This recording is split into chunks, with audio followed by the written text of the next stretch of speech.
Indian defence, Indian defence, ठीक है। Command, location, ठीक है, कमांड और लोकेशन। देखिए इंडियन डिफेंस के बारे में बात कर रहे हैं हम, तो कमांड हेडक्वार्टर लोकेशन, कौन सी कमांड का हेडक्वार्टर कहाँ पे है, ठीक है। तो सेंट्रल कमांड का हेडक्वार्टर कहाँ पे है, लखनऊ में है। ईस्टर्न कमांड का ये आपका कोलकाता में है। नॉर्थन कमांड का ये आपका ऊधमपुर में है, ठीक है। और साउथर्न कमांड का पुणे में है। और साउथ वेस्टर्न कमांड का जयपुर में है। वेस्टर्न कमांड का छत्तीसगढ़ में, चंडीगढ़ में है। ट्रेनिंग कमांड का शिमला में है। ये हेडक्वार्टर है। कुछ पूछ लेता है आपसे कि बताओ सेंट्रल एयर कमांड का हेडक्वार्टर कहाँ पे है, इलाहाबाद में। ईस्टर्न एयर कमांड कहाँ पे है, शिलोंग में है। साउथर्न एयर कमांड तिरुवनंतपुरम में है। South western air command Gandhinagar में है। Western air command new Delhi में है। मेंटेनेंस कमांड नागपुर में है। ट्रेनिंग कमांड बेंगलुरु में है, ठीक। और इसके बाद में आप देखिए वेस्टर्न नवाल कमांड मुंबई में है। ईस्टर्न नवाल कमांड ये आपकी विशाखापट्टनम में है। साउथर्न नवाल कमांड कोची में है। Note, Andaman and Nicobar command eight port Blair is the only tri service command of arm force, ठीक है। तो ये आपकी अंडमान एंड निकोबार कमांड जो है ना एट पोर्ट ब्लेयर में है। इज़ द ओनली, यह सिर्फ इकलौती tri service command of arm force है। मतलब यहाँ पे सब सारी कमांड है, ठीक है। ट्रेनिंग इंस्टीट्यूशन प्लेस, ठीक है, इस्टेब्लिश्ड, कब इस्टेब्लिश्ड हुए, कौन सा ट्रेनिंग इंस्टीट्यूशन और किस जगह पे हुआ, ठीक है। देखिए राष्ट्रीय इंडियन मिलिट्री कॉलेज ये देहरादून में है और ये 1922 में इस्टेब्लिश्ड हुआ था। Army cadet college ACC army cadet college ये देहरादून में है, ये 1929 में हुआ था। Indian military academy IMA Indian military academy ये भी देहरादून में है, ये 1932 में हुआ था। इसके बाद में आता है नेशनल डिफेंस एकेडमी NDA, जो आप एग्ज़ाम देते हैं, NDA बहुत पॉपुलर एग्ज़ाम है एक।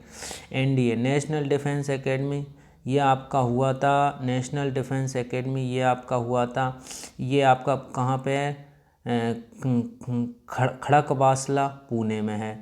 तो नेशनल NDA कहाँ पे है, खड़कवासला पुणे में है।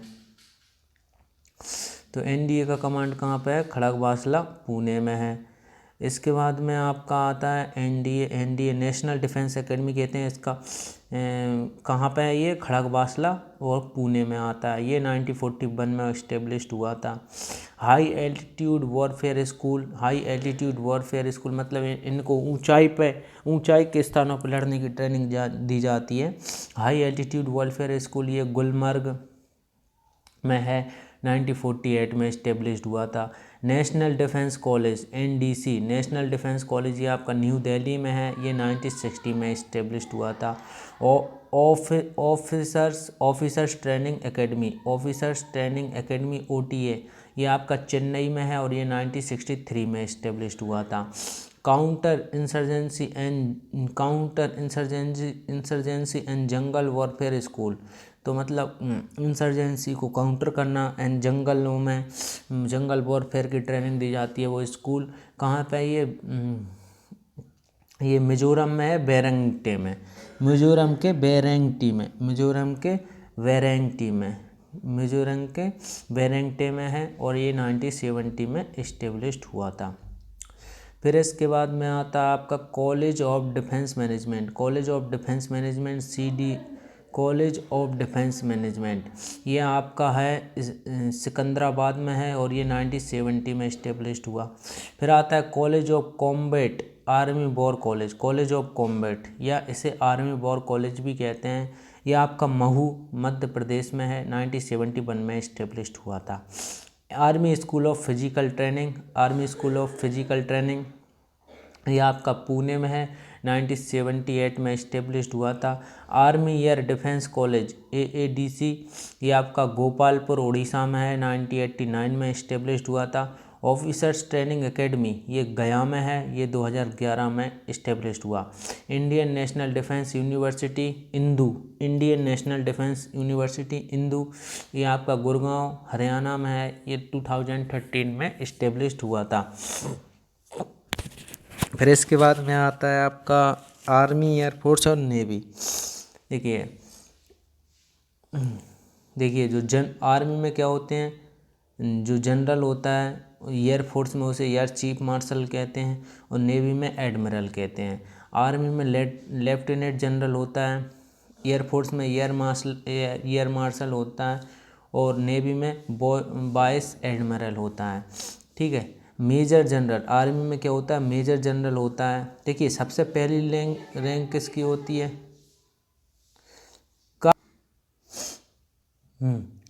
तो देखिए इसमें आर्मी, एयरफोर्स और नेवी में क्या क्या पद के नाम होते हैं। देखिए सबसे बड़ा होता है जनरल। ठीक है, जनरल, तो इसमें एयरफोर्स में क्या होता है, एयर चीफ मार्शल, और इसमें क्या होता है, नेवी में क्या होता है, एडमिरल। फिर इसमें होता है लेफ्टिनेंट जनरल और इसमें होता है एयर मार्शल। ठीक है, एयरफोर्स में। और नेवी में होता है वाइस एडमिरल, वाइस प्रेसिडेंट नहीं होता, उसी तरीके से वाइस एडमिरल। फिर आपका आर्मी में होता है मेजर जनरल, फिर एयरफोर्स में होता है एयर वाइस मार्शल, नेवी में होता है रियर एडमिरल। फिर इसके बाद में होता है इसमें ब्रिगेडियर, आर्मी में ब्रिगेडियर होता है। एयरफोर्स में क्या होता है, air commando, commodore, air commodore होता है, कमांडोर, एयर कमांडर भी कहते हैं इसे। ठीक है, और नेवी में क्या होता है, कमांडर होता है, कमांडो, कोमोडोर। कॉलोनल होता है किसमें, आर्मी में कॉलोनल होता है, एयरफोर्स में ग्रुप कैप्टन होता है और नेवी में कैप्टन कहते हैं। फिर इसके बाद में आर्मी में होता है लेफ्टिनेंट कॉलोनल होता है, एयरफोर्स में विंग कमांडर होता है और नेवी में कमांडर होता है। फिर आर्मी में मेजर होता है, एयरफोर्स में स्क्वाड्रन लीडर होता है और नेवी में लेफ्टिनेंट कमांडर होता है। फिर आर्मी में कैप्टन होता है, एयरफोर्स में फाइट लेफ्टिनेंट होता है और नेवी में लेफ्टिनेंट होता है। आर्मी में लेफ्टिनेंट होता है, एयरफोर्स में फ्लाइंग ऑफिसर होता है और नेवी में सब लेफ्टिनेंट होता है। ये कुछ रैंक हैं, आर्मी, एयरफोर्स, नेवी, वाइस, तो आप देख लेना इनको। हैं, अब कौन सी मिसाइलें हैं अपने पास वो देखते हैं। देखिए अग्नि-1 ये कौन सी क्लास की है, SRBM क्लास की है और जिसकी रेंज कितनी है, 750 किलोमीटर। अग्नि-2 ये आपकी NRBM क्लास की है और इसकी रेंज कितनी है, 2500 किलोमीटर। अग्नि-3 IRBM क्लास की है और ये इसकी रेंज कितनी है, 3500 to 55 kilometre.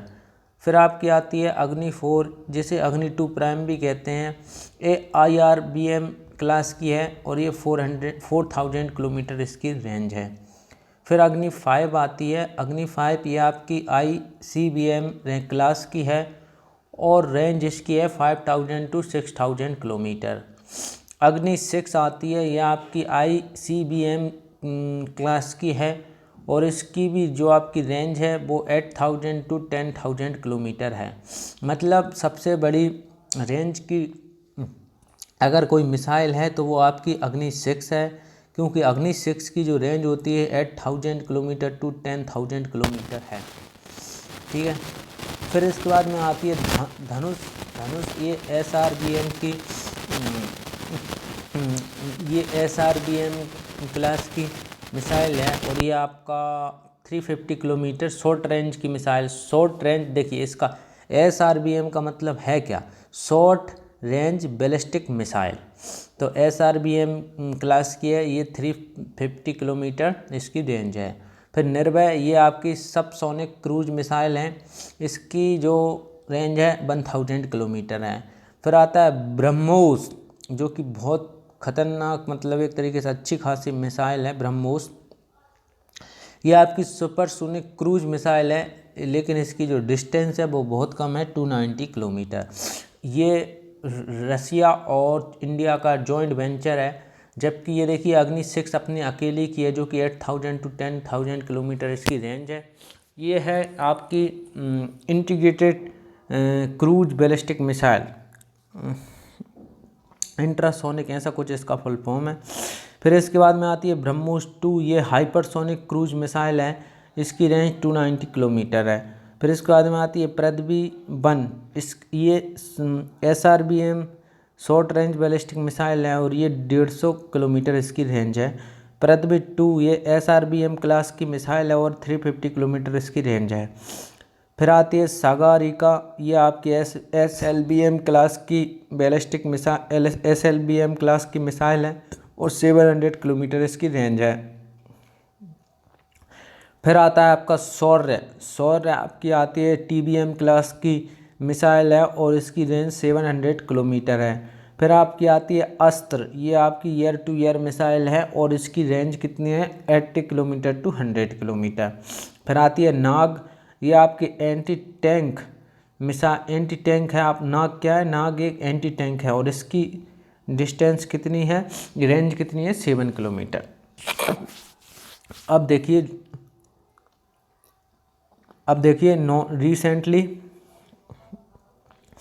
recently a past chief of defense staff is created to help improve coordination among the 3 service of armed force। तो देखिए एक आपको पता है सबका एक हेड होता है, हमारी तीनों सेनाओं का एक एक हेड होते हैं, ठीक है। जहाँ पे ऐसे चीफ होते हैं, यहाँ पे एडमिरल होता है, यहाँ पे होता है। तो इनको क्या किया, इनका एक इन तीनों से भी एक बड़ी पोस्ट बना दी जिसका ऑर्डर तीनों सेनाओं पे चलेगा। तो वो थी CDS, chief of defence staff, जो कि सबसे पहले CDS बिपिन रावत थे, जो कि एक दुर्घटना में शहीद हुए। तो उनकी जगह पे अब 2023 चल रहा है, इसके हिसाब से अभी अनिल चौहान जो हैं वो CDS हैं, ठीक है। अब बात आती है इंडो तिब्बतन बॉर्डर पुलिस, इसके बारे में हम जानते हैं ITBP के बारे में। Indo Tibetan border police, it was established in 1962। जब हमारा चीन से युद्ध चल रहा था तो चीन ने हम पे आक्रमण करा था, जिसकी वजह से अक्साई चीन और ये हमारे अंदर घुसने लगा था। तो हमने फिर इसको काउंटर करने के लिए हमने एक सीख ली और फिर हमने ITBP को इस्टेब्लिश किया, इंडो तिब्बतन बॉर्डर पुलिस, ये 1962 में। अब ये इंडो तिब्बतन क्यों नाम रखा कि इंडिया और तिब्बत के बीच, तिब्बत पे किसका अभी अधिकार है, चाइना का। तो एक तरीके से इंडिया चाइना बॉर्डर के बीच में ये ITBP रहती है। इट वॉज इस्टेब्लिश इन 1962, इसे 1962 में इसकी स्थापना की गई थी। और इसके बाद में आफ्टर द चाइनीज अटैक के बाद फिर आता है नेशनल सिक्योरिटी गार्ड, ये NSG, जो आपने देखा होगा ब्लैक कलर के कपड़े पहने होते हैं प्रधानमंत्री, रक्षा मंत्री, इनके चारों तरफ काली जीप के चारों तरफ घूमते हैं सूटकेस गन लिए, वो NSG होते हैं। ये बहुत खतरनाक कमांडर होते हैं NSG। इसकी स्थापना कब की गई थी, ठीक है। तो इट वॉज इस्टेब्लिश्ड इन 1984, इसको 1984 में इस्टेब्लिश किया गया था। 1984 में इसकी स्थापना की गई। To counter the surge of militancy in the country, जो मिलिटेंसी को कम करने के लिए, मिलिटेंसी को काउंटर करने के लिए ये इसकी स्थापना 1984 में की गई थी। It is highly trained force, ये क्या होती है, बहुत हाई लेवल की ट्रेंड फोर्स होती है। मतलब समझ लीजिए दोस्तों, आप सेना में जाएंगे, सेना से फिर आप और कुछ बनेंगे और कुछ बनेंगे और कुछ बनेंगे। मतलब ये तरीके समझ लीजिए 1 लाख में से एक दो ही या 10, मान लो 1 लाख में से 10 लोगों को ही इसमें NSG में पहुंच पाते हैं, ठीक है। तो ये सिलेक्टेड लोगों में से ही बनाई जाती है शायद। तो it is highly trained force which deals with militant effect. फिर आता है आपका central industrial security force, CISF, central industrial security force. It was set up in 1969 after the recommendation of justice B. Mukherjee. It objective is to monitor the industrial complex of central government. फिर आता है Assam rifles, ये आपने सुना ही होगा Assam rifles. ये it was establish in 1835। Assam rifle को कब इस्टेब्लिश किया गया? 1835 में। एंड इज़ द ओल्डेस्ट देखिए ये तो अपने देश आज़ाद होने से पहले ही इस्टेब्लिश्ड हो गई थी असम राइफल तो it was established in 1835 and is the oldest paramilitary force in the country. its main objective is to keep vigilance of international border in northeast and counter insurgency operation. North east मतलब ये आपका अरुणाचल प्रदेश, असम, ये आपका नागालैंड, त्रिपुरा और ये आपका मेघालय, इस side इसे नॉर्थ ईस्ट कहते हैं, ठीक है। और सिक्किम भी बना लो तो नॉर्थ ईस्ट होता है। तो it was establish in 1835 and is the oldest paramilitary force in the country. Its main object to keep vigilance of international border in north east and counter insurgency operation in Arunachal Pradesh, Manipur, Mizoram and Nagaland. ये सब आपके north east state हैं। Border secure, अच्छा आपने सुना होगा seven sister किसे कहते हैं? सेवन सिस्टर कहते हैं जैसे अरुणाचल प्रदेश, फिर आपका इसमें Arunachal Pradesh, Meghalaya, Mizoram, Manipur.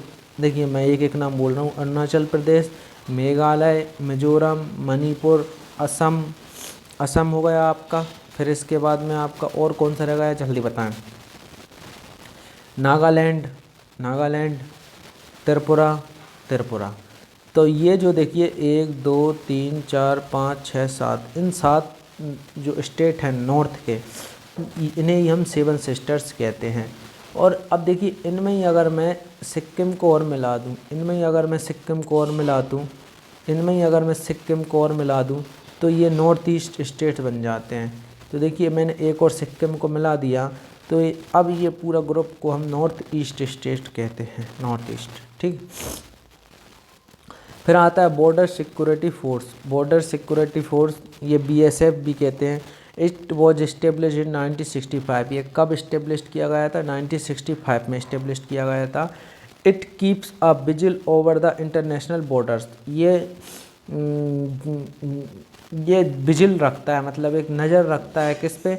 Over the international border पे, against the intrusion in the country में घुसने के लिए। मतलब ये तरीके से किसी भी इंटरनेशनल बॉर्डर पे ये हो सकता है ज़रूरत के हिसाब से। फिर आपका आता है नेशनल क्रेडिट कोड, जिसमें आपने भी कहीं ना कहीं थोड़ी बहुत ट्रेनिंग ली ही होगी। National credit code NCC। देखिए NCC में तो आपने कभी ना कभी तो ली ही होगी ट्रेनिंग, अगर आपके स्कूल कॉलेज में होगा तो NCC। और अरे वो तो रेडी सही रहता है यहाँ पे तो, और कोई सा जमता ही नहीं है। तो NCC national cadet corps, NCC का फुल फॉर्म क्या होता है? National cadet Corp. It was established in 1948। अब NCC कब इस्टेब्लिश किया गया था आपका? ये 1948 में इस्टेब्लिश किया गया था। मतलब 1947 में देश आज़ाद हुआ, 1 साल के बाद 1948 में आपका NCC को इस्टेब्लिश कर दिया गया। Its main object is to stimulate interest among the youth in the defence of the country in order to build up a reserve man power to expand arm force. इसका main object क्या था? इसका main objective था कि जो युवा हैं, जैसे हम जो स्कूल कॉलेज में होते हैं, उनके अंदर देश के प्रति क्या करना?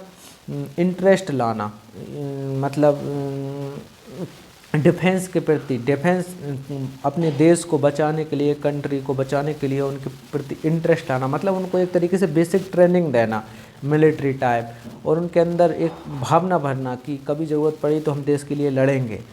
तो जिससे क्या होगा, एक तरीके से आप वो रिजर्व हो जाएंगे। मान लो कभी इमरजेंसी में अगर सैनिकों की ज़रूरत पड़ी तो उनको एक तरीके से रिजर्व फोर्स माना जाता है कि वो उनको बुला सकते हैं और 5-6 महीने की ट्रेनिंग देके, क्योंकि वो बेसिक ट्रेनिंग तो दे ही देते हैं NCC में, फिर 5-6 महीने की ट्रेनिंग देके इमरजेंसी में उनको सैनिक मतलब युद्ध में भेज सकते हैं। एक तरीके से अपने अंदर के में ही इस्तेमाल कर सकते हैं, कुछ भी कर सकते हैं।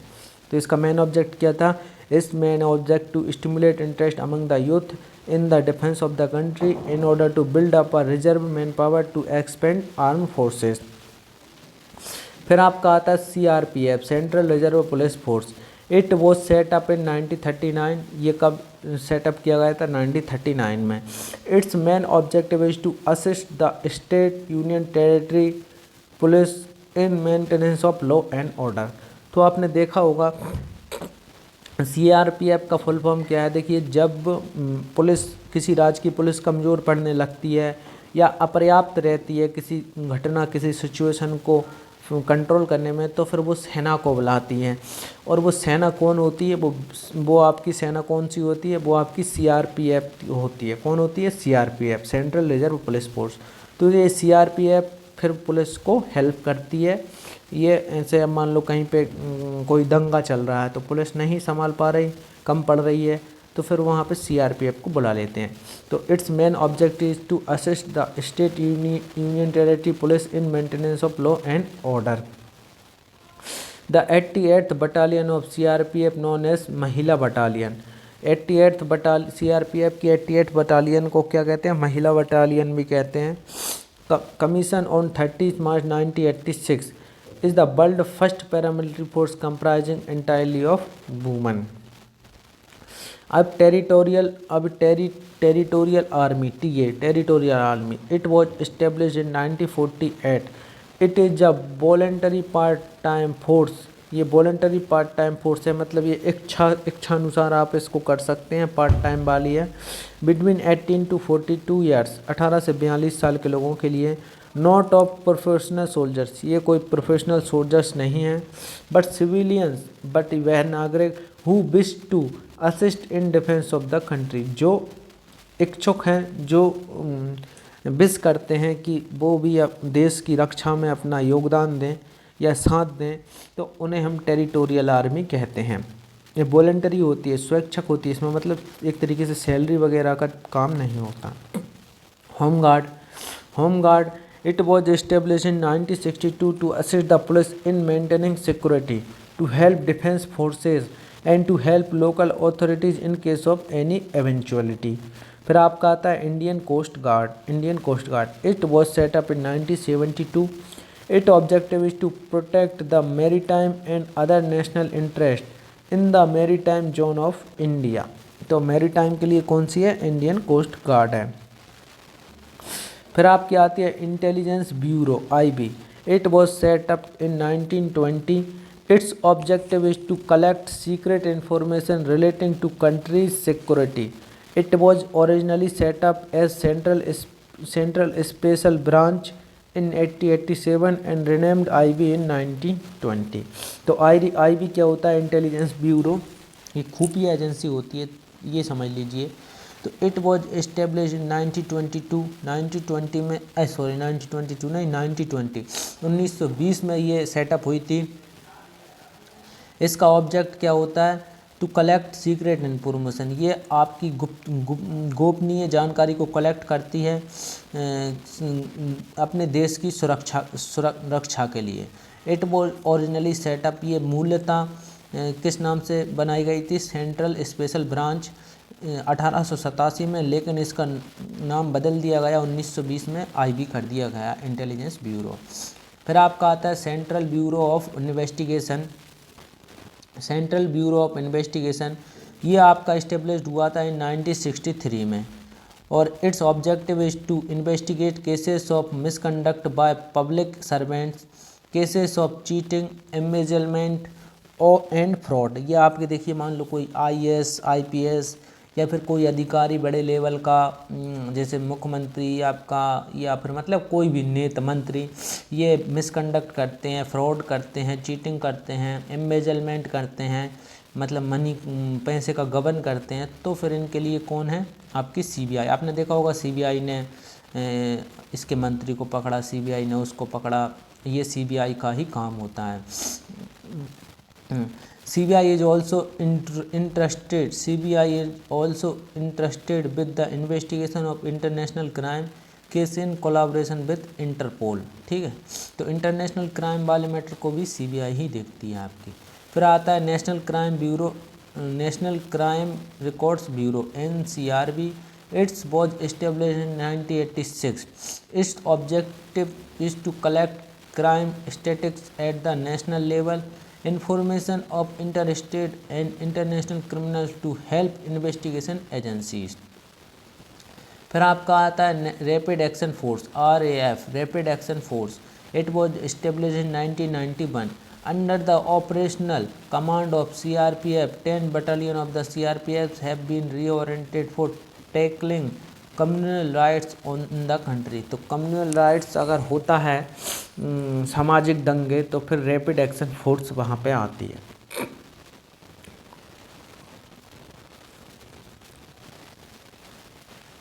अब रिसर्च सेंटर और place,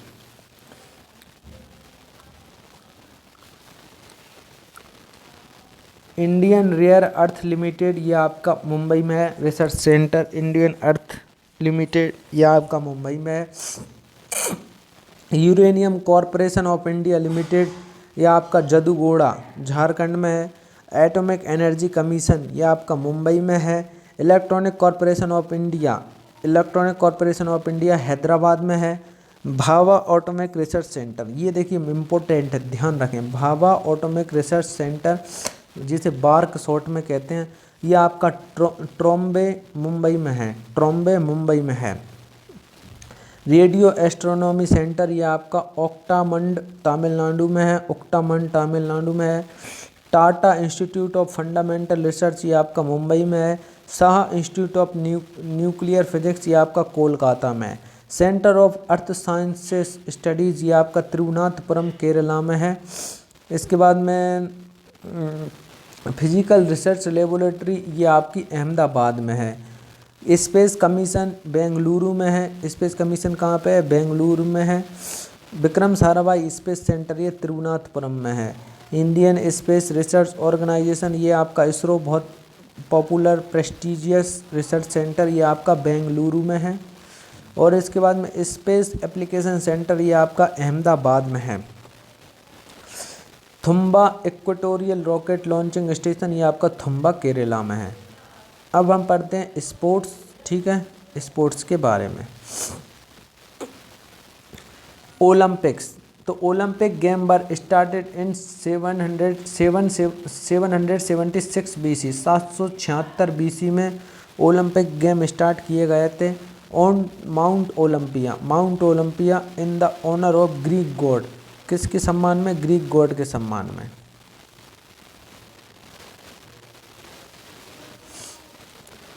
the modern Olympic games were started in Athens, और जो अभी मॉडर्न ओलंपिक गेम चल रहे हैं ये कहाँ पे शुरू किए गए थे? एथेंस से शुरू किए गए थे।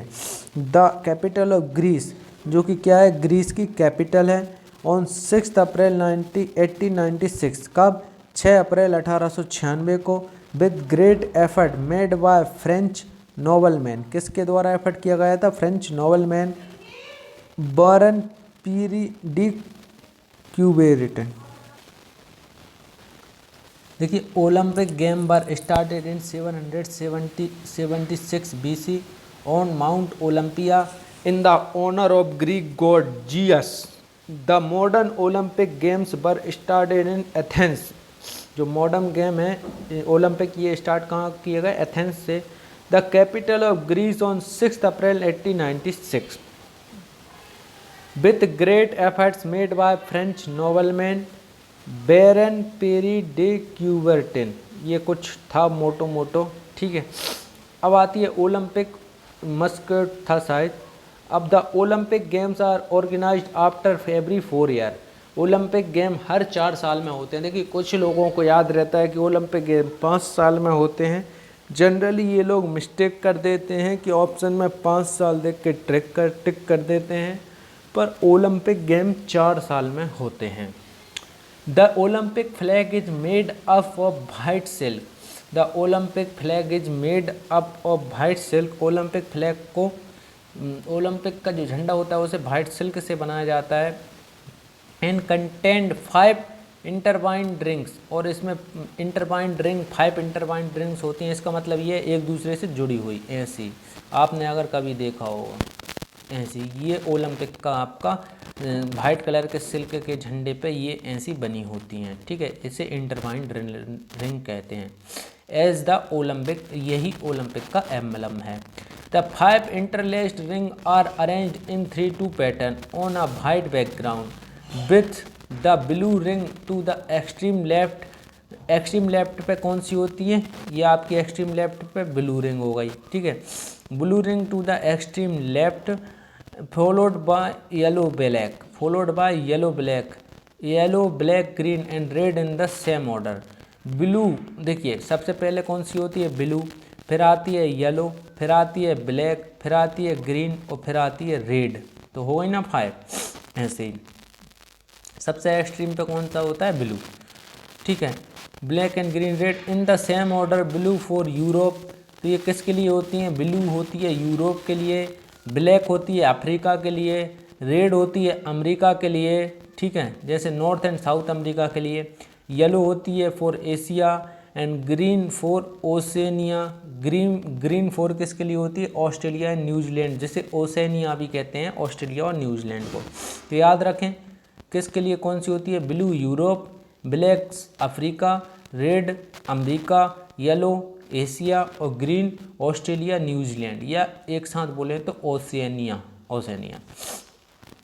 The official Olympic motto is Citius.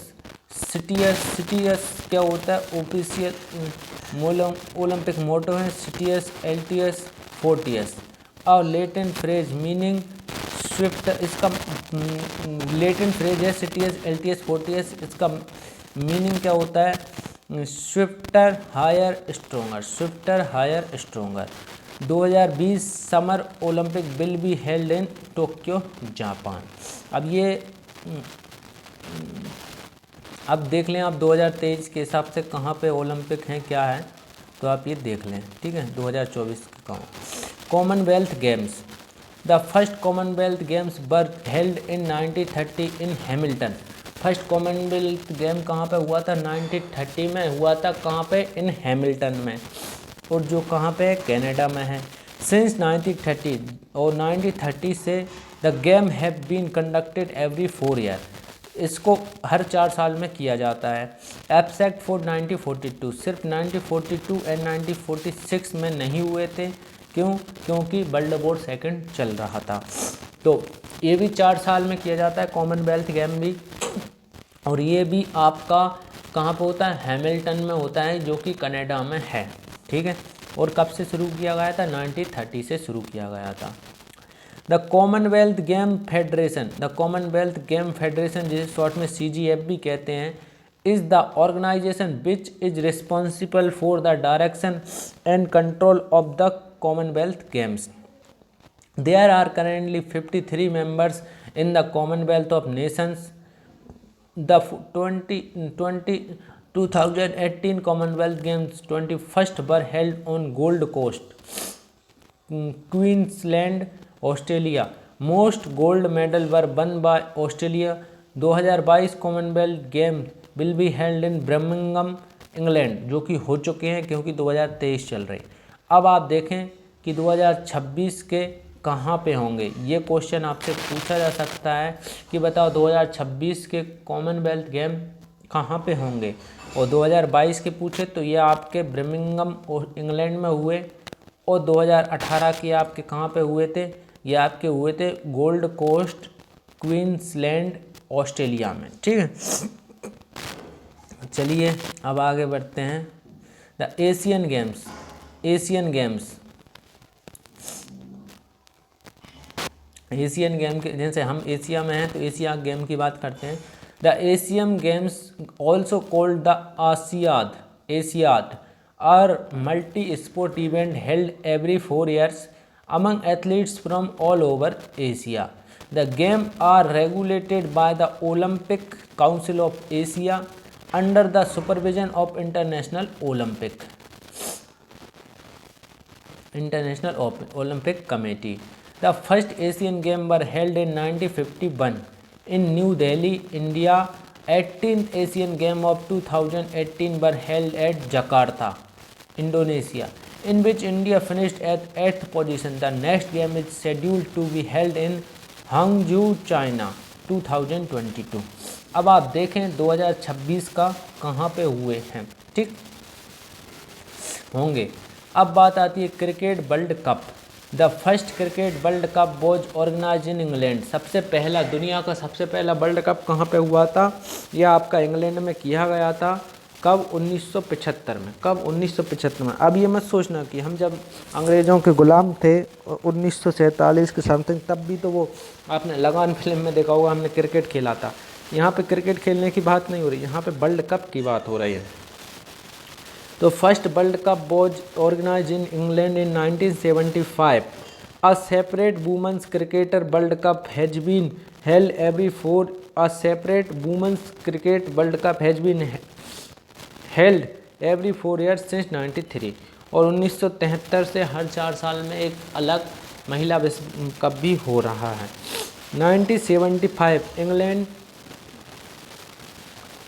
1975 का जो वर्ल्ड कप था वो कहाँ पे हुआ था? इंग्लैंड में हुआ था।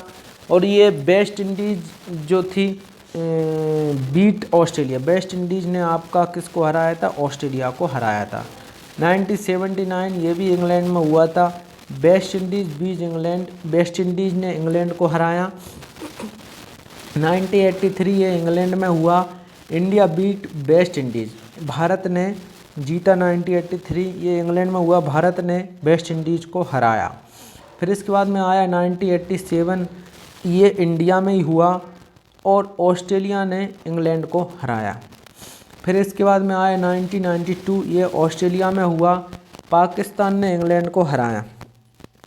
फिर आया 1996, ये पाकिस्तान में हुआ, श्रीलंका ने ऑस्ट्रेलिया को हराया। फिर आपका आता है 1999, ये इंग्लैंड में हुआ और इसमें आपका ऑस्ट्रेलिया ने पाकिस्तान को हराया। फिर 2003 ये आपका साउथ अफ्रीका में हुआ, ऑस्ट्रेलिया ने किसको हराया? भारत को हराया। 2007 ये वेस्ट इंडीज़ में हुआ और ये आपका ऑस्ट्रेलिया ने किसको हराया? श्रीलंका को हराया। 2011 ये इंडिया में हुआ, इंडिया ने श्रीलंका को हरा के वर्ल्ड कप जीता। 2015 ऑस्ट्रेलिया एंड न्यूजीलैंड में हुआ, ये आपका ऑस्ट्रेलिया ने न्यूजीलैंड को हराया। 2019 ये आपका इंग्लैंड में हुआ, इंग्लैंड ने न्यूजीलैंड को हराया। 2023 ये इंडिया में शेड्यूल्ड है, ठीक है, 2023 का जो कि होगा, ठीक। 2007 ये साउथ अफ्रीका में इंडिया ने पाकिस्तान को हराया।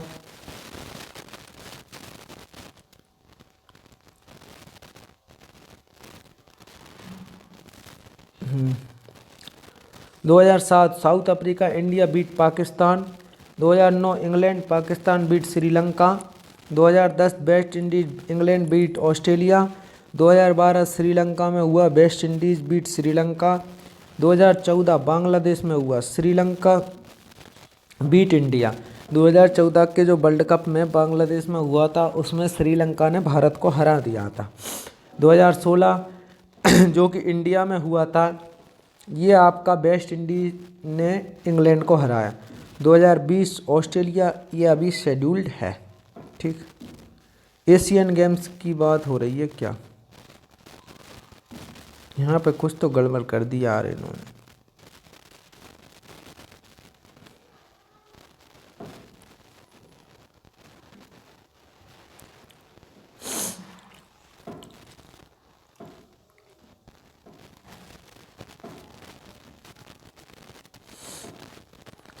हॉकी की बात करते हैं। Hockey world cup. The first hockey world cup was organise in Barcelona Spain. सबसे पहला हॉकी वर्ल्ड कप कहाँ हुआ था? ये आपका बार्सिलोना स्पेन में हुआ था in 1971।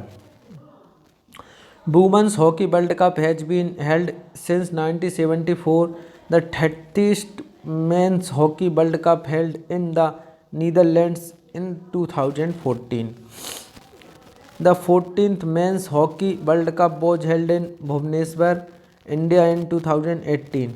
Belgium won this championship beating Netherlands. Football World Cup. The Football World Cup is organized by FIFA, Federation of International Football Association. The World Cup is called Jules Rimet Cup, named after the name of FIFA President Jules Rimet.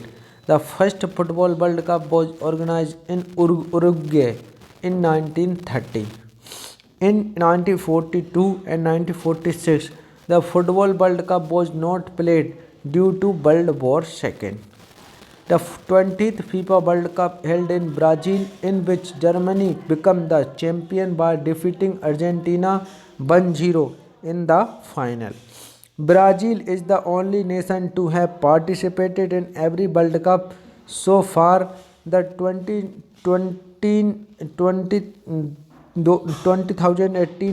2018 Football World Cup was held at Russia.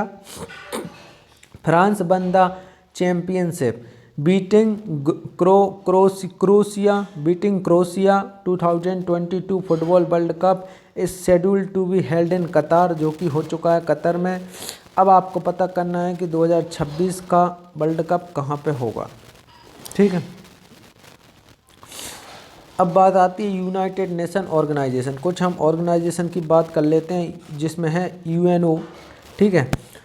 तो the United Nation is world organisation formed in 24 अक्टूबर 1945. कब form हुआ था? 24 अक्टूबर 1945. It came into existence after world war second. ये कब बना था? World war second के बाद. When the leaders of the world, including America President Roosevelt and British Prime Minister Churchill, decided to create a world organization that would help to ensure peace. देखिए, world health organisation को क्यों बनाया गया? World nation organisation को, United nation organisation को इसलिए बनाया गया कि कभी भी कोई देश अब आगे ना लड़े, जैसे वर्ल्ड वॉर ना हो, विश्व युद्ध ना हो. तो अगर कोई देशों के बीच में दिक्कत है तो एक ऐसे देशों का संगठन बनाओ जो उनको शांति से सुलझाने में मदद करे. तो इसलिए यूएनओ को बनाया गया. और ये कब बनाया गया? 24 अक्टूबर को 1945 में बनाया गया था. ठीक है. और ठीक है. और जब अमेरिका के प्रेसिडेंट कौन थे? रूजवेल्ट थे. और ब्रिटिश प्राइम मिनिस्टर कौन थे? चर्चिल थे. The original membership of 51 nation has grown to 193. सब शुरुआत में सिर्फ 51 ही उसके सदस्य थे, लेकिन अब कितने हैं? 193 सदस्य हैं. The 193rd member being the newly created South Sudan है. The United Nation headquarter is in New York. United Nation का हेडक्वार्टर कहाँ पे है? न्यूयॉर्क में है. न्यूयॉर्क सिटी में है. अब ये पूछ लेता है आपका, बताओ यूएनओ का हेडक्वार्टर कहाँ है? ये न्यूयॉर्क में है, याद रखें. यूएनओ का हेडक्वार्टर कहाँ पे है? न्यूयॉर्क में है. The UN also has office in Nairobi Kenya, Geneva Switzerland and Vienna Australia. यहाँ पे भी इसके हेडक्वार्टर हैं. The general assembly is the main place for discussion and policy making in the United nation. The Security Council has primary responsibility for the maintenance of international peace and security. The Security Council is made up of 15 members. There are 5 permanent members of the Security Council. China, देखिए security council के सिर्फ 5 permanent member हैं जिनके पास veto power होती है. Veto power, ठीक है, आपने सुना ही होगा. तो ये आपके 5. There are 5 permanent member. यहाँ पे 5 स्थायी सदस्य होते हैं. द सिक्योरिटी काउंसिल, कौन कौन से 5 स्थायी सदस्य हैं? याद रखना, चाइना, फ्रांस, रसिया, यूनाइटेड किंगडम और यूएसए. ये 5 हैं. तो देखिए, चाइना, भारत को इससे बहुत प्रॉब्लम होती है. चाइना के पास वीटो पावर यूएन का परमानेंट सदस्य होने की वजह से. पर अभी तक तो रसिया बचाता आया है, अब आगे पता नहीं क्या होएगा. USA, United kingdom and USA and 10 non permanent member और 10 अस्थायी सदस्य हैं जो कि हर 2 साल के लिए इलेक्टेड होते हैं, हर 1 जनवरी को. Country and term and.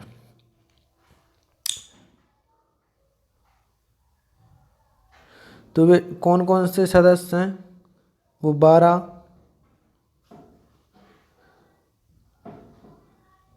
जैसे बेल्जियम है, डोमिनिकन रिपब्लिक है, इस्टोनिया है, जर्मनी है, इंडोनेशिया है, नाइगर है, सेंट विंसेंट एंड ग्रेनेडिन्स है, साउथ अफ्रीका है, तुनिसिया है, वियतनाम है। ये आप देख लेना, ये आप चेंज हो गए होंगे, ठीक। फिर इसके बाद में आता है economic and social council is the principal body for coordination, policy review, policy dialogue and recommendation on economic, social and environmental issue. The secretariat companies the secretary general and other staff who carry out day-to-day work of the UN. The International Court of Justice (ICJ) located in Hague. कहाँ पे? हैग्यू Netherland में है international court आपका। International court of justice located in Hague Netherland is the primary judicial organ of the United Nation. Established in 1945 by the United Nations Charter, the court began work in 1946 as the successor to the Permanent Court of International Justice. Trygve Lie of Norway 1946 to 52 was the first Secretary General of UN. Antonio Guterres is the new Secretary General of UN. He succeeded Ban Ki-moon. अब आप देख लेना कौन है, ठीक है। Name, established, headquarter, international telecommunication union ITU, ये आपका 1865 में इस्टेब्लिश्ड हुआ गया। हेडक्वार्टर है जिनेवा में। पर्पस क्या है? Sets international regulation for radio telegraphy, telephone and space radio communication. फिर आपका आता है इंटरनेशनल लेबर ऑर्गेनाइजेशन ILO, इसका ये 1919 में इस्टेब्लिश्ड हुआ था। इसका हेडक्वार्टर कहाँ पे है? जेनेवा में। इंटरनेशनल लेबर ऑर्गेनाइजेशन का हेडक्वार्टर कहाँ पे है? जेनेवा में है। इसका पर्पस क्या है? To improve condition and living standard of workers.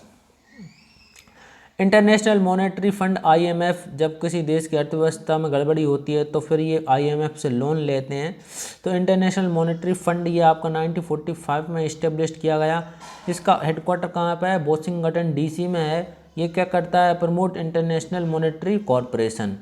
फिर आपका आता है United Nation international children's emergency fund, जिसे यूनिसेफ भी कहते हैं। ये पूछ लेता है आपसे यूनिसेफ का हेडक्वार्टर कहाँ पे है।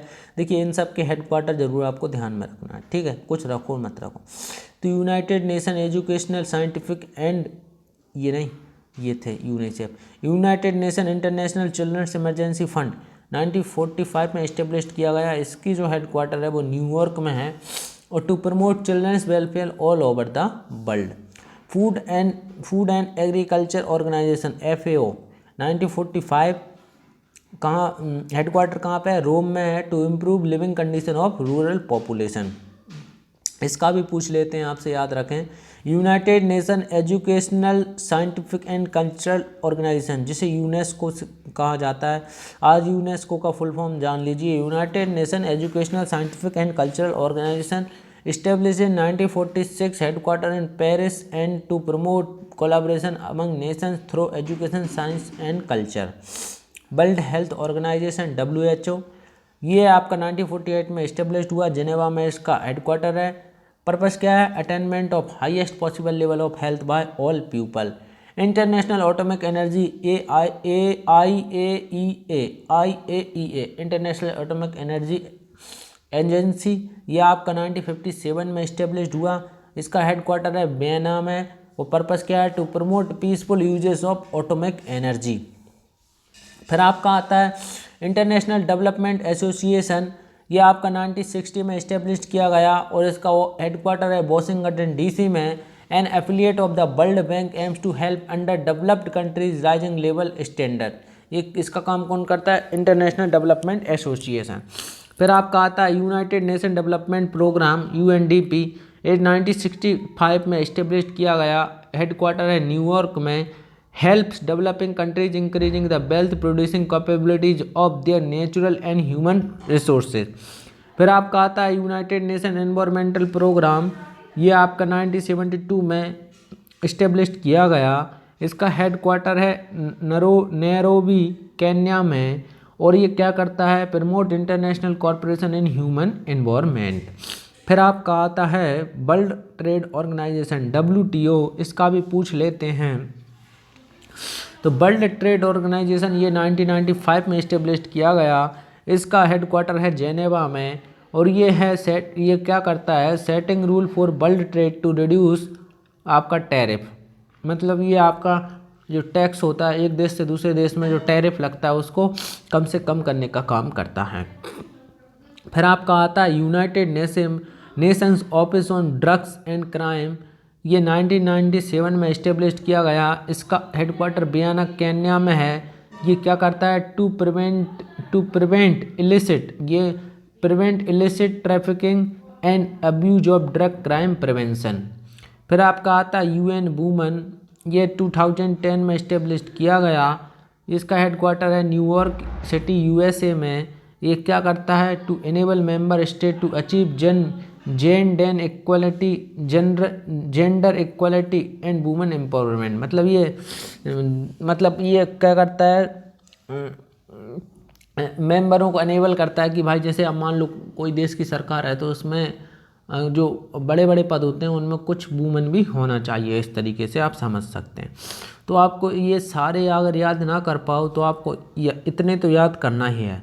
इंटरनेशनल लेबर ऑर्गेनाइजेशन 1999 कहाँ पे हेडक्वार्टर, जेनेवा में है, ठीक है। इंटरनेशनल मॉनेटरी फंड 1945 कहाँ पे है, वाशिंगटन डीसी में है। फिर आपका आता है UNICEF, United Nation international children emergency fund 1945 कहाँ पे है, न्यूयॉर्क में है, ठीक है। मैं जो बता रहा हूँ वो तो याद करें। फिर आता है यूनेस्को, ये 1946 कहाँ पे, पेरिस में हेडक्वार्टर। फिर वर्ल्ड हेल्थ ऑर्गेनाइजेशन का हेडक्वार्टर कहाँ पे, जेनेवा में, 1948 में इस्टेब्लिश किया गया। हेडक्वार्टर तो याद रखना ही है। फिर आपका आता है इसको याद कर लीजिए आप, वर्ल्ड ट्रेड ऑर्गेनाइजेशन, इसका भी जेनेवा में है। कम से कम इतना तो आपको करना ही पड़ेगा। अब बात आती है हमारी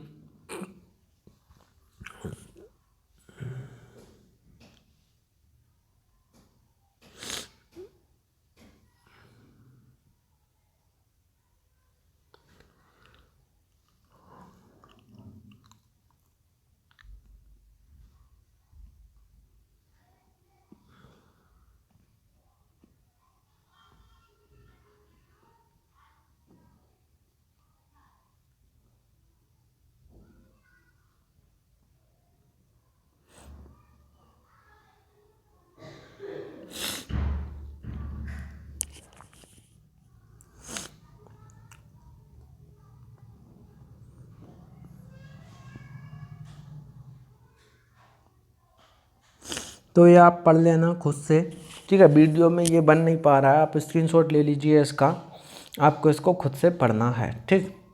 तो ये हमारी मनोहर पांडे की जो एक शॉर्ट बुक होती है जो 30-35 रुपए की आती है, उसको हमने यहाँ पे ख़त्म की उसकी रीडिंग को, क्योंकि देखिए अब बुक को पढ़ाने में जितना एक्सप्लेन कर सकते थे उतना किया, लेकिन यहाँ पे रीडिंग की डिमांड आ रही थी कि आप बुक को रीड करते चलिए और सिंपल लैंग्वेज में बताते चलिए, तो वो मैंने किया, ठीक।